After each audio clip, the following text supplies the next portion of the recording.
नमस्कार। मैं हूं रत्नबाला त्रिपाठी। स्वागत करती हूं आपका अपने चैनल आयुर्वेद अध्यात्म एवं ज्योतिष में।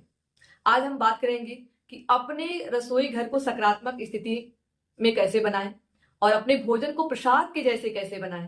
इसके बारे में हम जानेंगे।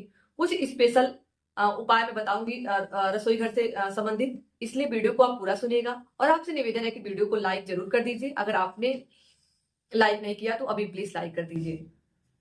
आइए जानते हैं।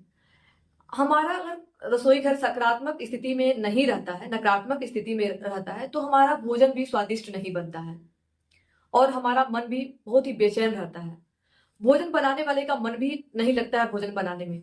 अगर वो भोजन किसी भी तरीके से बनाता भी है, कई सारे मसालों का प्रयोग करता है, कई तरीके से बनाता है कि अच्छा से अच्छा भोजन बन जाए, लेकिन भोजन अच्छा नहीं बनता है। लोग कहते हैं कि भोजन बहुत सोना बना, लगता है किसी का नजर लग गया है हमारे रसोई घर में। कितना भी मैं प्रयास कर रही हूँ बनाने के लिए या कर रहा हूँ, लेकिन वो बन नहीं रहा है। तो उसी का मैं बताती हूँ। तो सबसे पहले हमको ये जानना है कि अगर हमारे घर का जो भोजन अगर नकारात्मक स्थिति में बनता है तो स्वादिष्ट जब नहीं बनेगा तो हमारा पूरा दिन खराब जाएगा। अगर भोजन अच्छा हम नहीं करके जाएंगे तो आपका बच्चा, अगर आपने टिफिन दिया है तो टिफिन वापस ले आएगा, नहीं खाएगा, वो वैसे ही पड़ा के पड़ा रह जाएगा। तो सबसे पहले आइए हम जानते हैं कि अपने रसोई घर को सकारात्मक कैसे बनाएं। सबसे पहले आपको सुबह उठना है और अपने स्नान आदि करने के बाद, लेकिन ये ध्यान देना, बहुत सारी घर की जो माताएं बहनें रहती हैं, भाई भी हमारे, जेंट्स जेंट्स या लेडीज में वो अंतर नहीं कर रही हूं मैं, लेकिन जो भी किचन में जाएगा आपके घर, वो स्पेशली ध्यान दे कि बिना स्नान किए किचन में आपको नहीं जाना है। एकदम स्पेशली अपने घर में वर्जित कर दीजिए कि आपको नहीं जाना है, तो नहीं जाना बिना स्नान किए। और सबसे स्नान करेंगे आप किचन में जाएंगे।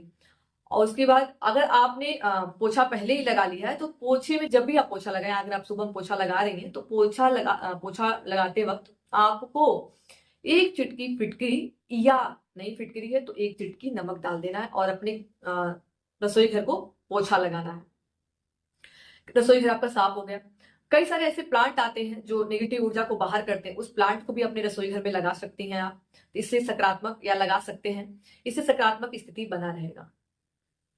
हमारे रसोई घर पे मंगल ग्रह और शुक्र ग्रह का प्रभाव रहता है, इसीलिए उसको बैलेंस बनाना बहुत जरूरी होता है। अगर ज्यादा नकारात्मक स्थिति बढ़ जाएगी तो बहुत ज्यादा अनावश्यक ऊर्जा आपके मन में ओवर थिंकिंग होगी, इसलिए सकारात्मक बनाना बहुत जरूरी है।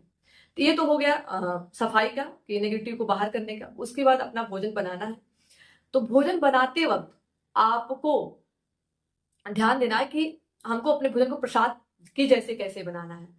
तो आप मंत्रों का ध्वनि लगा दीजिए, या आप खुद भजन गाते हो तो भजन गाइए। और मंत्रों का ध्वनि लगाते वक्त ये ध्यान देना है कि ऐसा नहीं कि मंत्रों का ध्वनि चल रहा है और आपका मन उल्टा सीधा सोच रहा है, आप कुछ उल्टी सीधी बातें अपने घर में बातें कर रही हैं इधर उधर की, ऐसा कुछ नहीं। भोजन बनाते समय पूरा ध्यान देना है कि सिर्फ हमको मंत्रों की ध्वनि या भजन की ही चर्चा हो, भगवान की ही चर्चा हो, उल्टी सीधी बातें ना हो। फिर आप देखिए आपका भोजन प्रसाद के जैसे एकदम लगने लगेगा। हम मंदिर पे जाते हैं तो मंदिर वाला भोजन हमको स्वादिष्ट क्यों लगता है? क्योंकि वहां की ऊर्जा जो होती है बहुत ही सकारात्मक होती है। और हम बनाते वक्त भी हम, हमारी माताएं बहनें जो होती हैं, अच्छा गाना गाती हैं। आपने देखा होगा आपकी दादी, अम्मा, मम्मी गाना गाती हैं, भजन गाती हैं, धर्म से रिलेटेड। जो भी मंदिर, जिस मंदिर पे आप जाते हैं वहां की चर्चा होती है। मतलब भोजन बनाते वक्त सिर्फ एक सकारात्मक बातें होती हैं, इसीलिए वहां का जो प्रसाद भोजन जो होता है, वो प्रसाद वाला, वो बहुत ही स्वादिष्ट हो जाता है।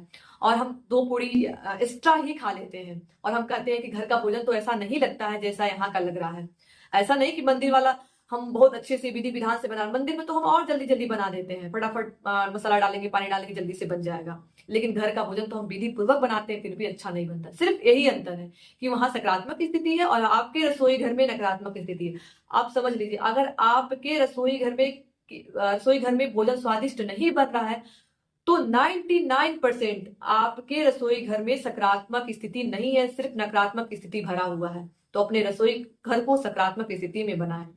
और एक चीज ये भी, अगर मान लीजिए भोजन को आपका स्वाद नॉर्मल है, पता नहीं चल पा रहा है कि अच्छा बन रहा है कि नहीं बन रहा है, तो आप इसे देख लेंगे कि ओवर थिंकिंग हो रहा है, बहुत ज्यादा उल्टी सीधी बातें हो रही है आपके घर में, आप लोग एक साथ बैठ रहे हैं तो मन बेचैन है, अच्छी से नींद नहीं आ रही है भोजन करने के बाद, जैसे लगता है मन संतुष्टि नहीं हो रहा है भोजन से, तब भी आपके घर में आपके रसोई घर में नकारात्मक स्थिति है।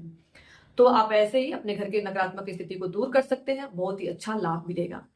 और मंत्रों को सुनिए, मंत्रों को जपिए और सिर्फ भगवान के नाम का ही ध्यान करके भोजन बनाइए। आपके रसोई घर में ही प्रसाद बन जाएगा और आप डेली प्रसाद ग्रहण करेंगे और आपका दिन इतना अच्छा जाएगा। आप जिस काम के लिए जा रहे हैं, बच्चा पढ़ाई के लिए जा रहा है, पढ़ाई में मन लगेगा, आप बिजनेस के लिए जा रहे हैं, बिजनेस में मन लगेगा, बहुत ही अच्छा लाभ आपको मिलेगा। इसको करिएगा।